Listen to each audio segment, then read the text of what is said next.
So just in case I didn't preface any of this, because I've been so busy this morning, is we're out here, Dream Drive Exotics. We got Bryan Young here, who's nice enough to, he was the one who shared this opportunity with you, so thank you, with me, so thank you very much, Bryan. Bryan's been in the racing community and drifting like pretty much as long as I have. We've had a lot of fun doing competitions against each other in the past. Actually, here a long time ago, it was a blast. Right. You had a what was it, a 350Z? Yeah, I had a mostly stock 350Z. Cool. So, I wanted to ask you, and I wanted to kind of share my opinion of these three cars, and I wanted to ask you what, your opinion is. Let's start with the. It's definitely what you would say the prettiest, the most eye-catching out of all the cars, but with the crazy doors and the color. Driving it around, it felt like, all these cars are keep in mind, are set up to where we can have customers that are coming in for this experience drive them as well. So we're not really able to switch it into more aggressive sport mode, prefacing before any opinions are said. So we have to have all the nannies on, but it's still fun. Yeah, so training wheels applied, opinions being based on.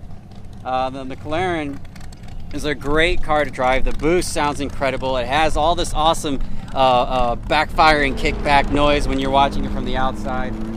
Grips really, really well, but it feels like it had some hesitation and really wanting to pick up. The slightest hint of slip seems like it wants to control the car out of your control as much as possible.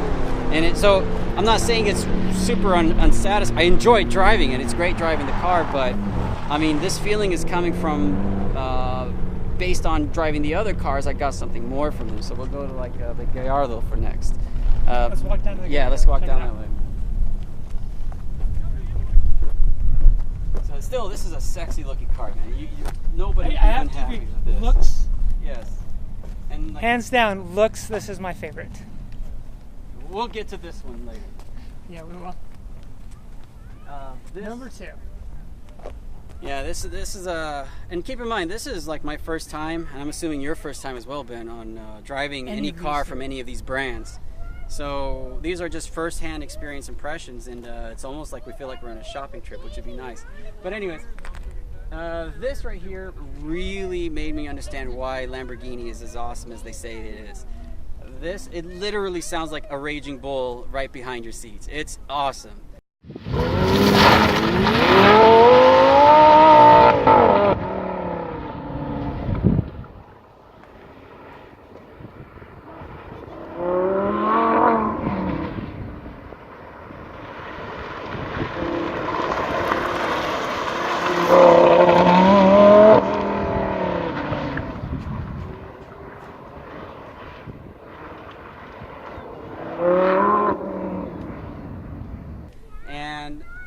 What I really like is that it allows you to get a little crazy even with the training wheels on. You can still get a little squirrely with it and just keep it pushing forward with just a little bit of slip on the grip there.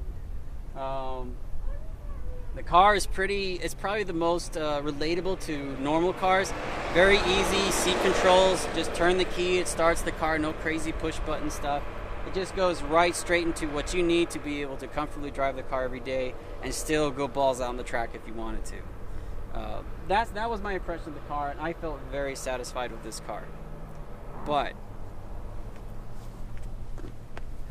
this, look at the smile on this guy's face. He likes this thing. This right here is everything I said times 10. It's just all the excitement, all the energy, all the strength, and the feedback you get from the car is just amplified. And this is just the 430 Spider. This is not like a crazy version of the Ferrari. And after driving these other two, and then I fell in love with this car. I started wanting to drive this car more and more and more. I would, I would try to get customers who were requesting this car to drive so I could ride with them. And he stole it from me all day. I was stealing, but halfway through the day I started stealing it. But it's just that the car I just felt a natural attraction to it. It felt very, very organic in the way that my driving style is and what this car allowed me to do.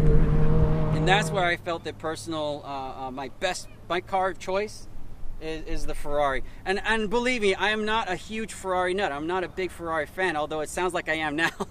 It's just that I came in here with no bias to any of these brands, and walking away, it's hands down Ferrari for me.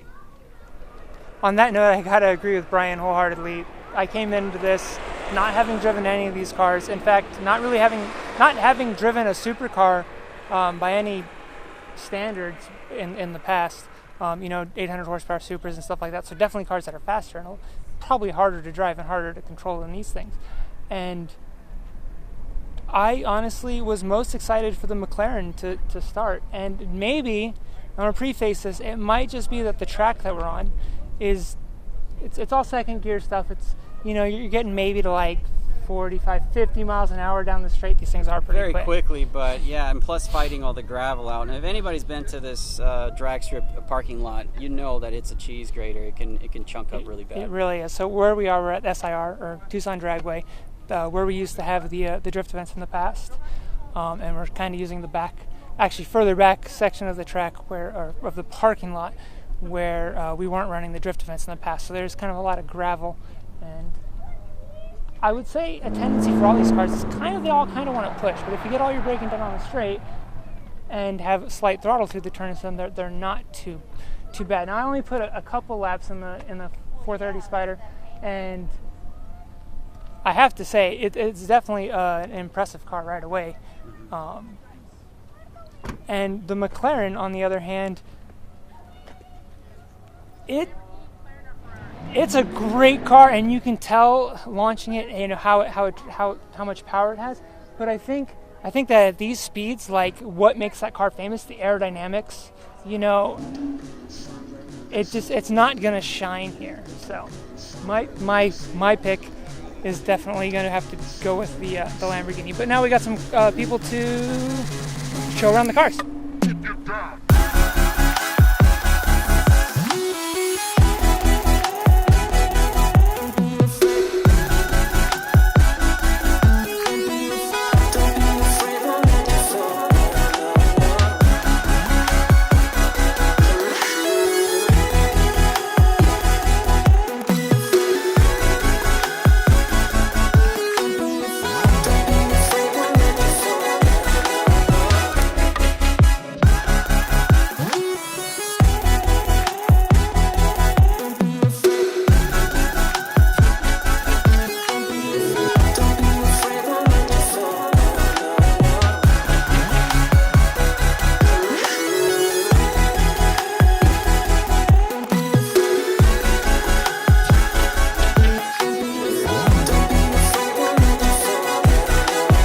I think I got enough to put something together to kind of share my experience driving these cars for Dream Drive Exotics, and instructing people on how to drive them as well.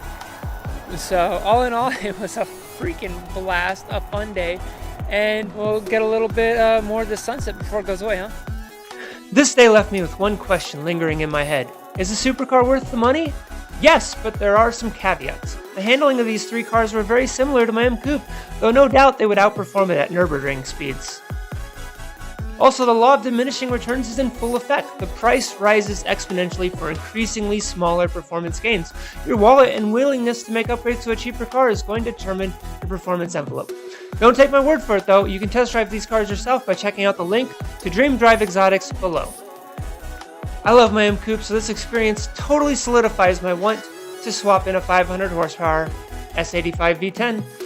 And you can look forward to that in future episodes. See you next time.